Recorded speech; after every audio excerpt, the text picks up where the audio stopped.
Okay, be sure. Yet, in your opinion, Mr. Jagland, what has been this year's Peace Prize laureates' most important and most significant contribution to peace? Both of them have raised awareness of one of the most important things in today's world, namely to give young people a hope. Let them go to school and after that get a job rather than to be involved in extremist activities. You had some 278 candidates, nominates to choose among. Was it a difficult process towards the end when you gave this announcement today? It is always a difficult work, and that's why we have this small committee that is sitting together in so many meetings, going through all the candidates, using experts from Norway, from abroad, and at the end of the day, we have worked us together to a conclusion.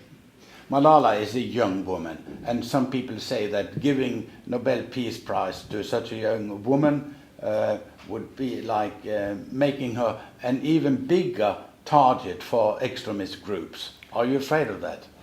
Well, we have thought about it, of course, but we have seen that she has received many other prizes, and she has appeared in a very solid manner. She is very convincing. She has a very good agenda, and if we cannot give a prize to a young person, how can it be? What kind of signal is that? That we need the young people more than ever. 60% of the population in poor countries are young people. What signal do you think that the prize to Malala will give to the Muslim world? That Islam is not about extremism. It is about human beings, their rights, their as well girls as well as boys, women and men. They have the same rights. I think that as all other world religions, this is also an important part of Islam, and not what we are witnessing today, misusing Islam for extremist purposes. Let me quote from your announcement today. The Nobel Committee regards it as an important point for a Hindu and a Muslim, an Indian and a Pakistani to join in a common struggle for education and against extremism. Is this just as much a piece for stimulating an ongoing process? Yes, with this prize we give an important signal that regardless of which religion you belong to, you can fight for a common cause. And it is also very important to say that the big religions we have in the world today, they are peaceful. And they have the same goals, the same human the basis for human beings. Is this a humanitarian piece primarily, or a human right prize? I would say both. Right to education is, of course, is not one of the the basic rights like freedom of expression, freedom of assembly, but of course it's a social right which becomes more and more important in today's world. And this must be a great ceremony on December the 10th. I think so. It will be I'm so much looking forward to this, bringing these two outstanding people together, coming from Pakistan and India. Well, I'm very much looking forward to it. But internationally, will this decision by the committee be regarded as a non-controversial decision?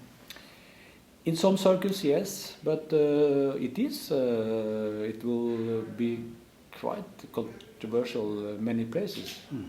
Think about also my own country, how people like to buy cheap goods, very often produced by children.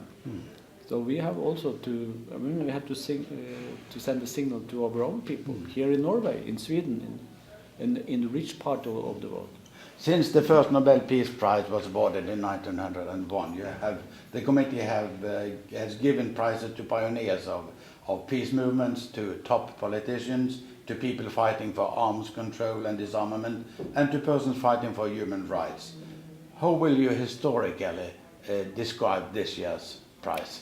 I think this is in the tradition of people fighting for human rights and humanitarian prizes. We are always coming back to this track and the two other tracks, which is about the disarmament, arms control, and what Alfred Nobel called convening peace congresses, namely to praise those the organizations, everybody that are constituting the world in an organized way. Is it possible to regard this year's prize or this year's Peace Prize laureates, if you want to compare them to previous winners of the Peace Prize? Is it possible? Well, I think it's a little bit difficult, but it is in the tradition of humanitarian action work and human rights. And in accordance with Alfred Nobel's will? Absolutely. What can contribute more to the fraternity between nations than two people coming from India and Pakistan, where we have had conflicts for how many decades, and coming from two religions working together for the same cause? How can one contribute more to fraternity between nations? Thank you, Mr. Jagland, and good luck for December the 10th. Thank you.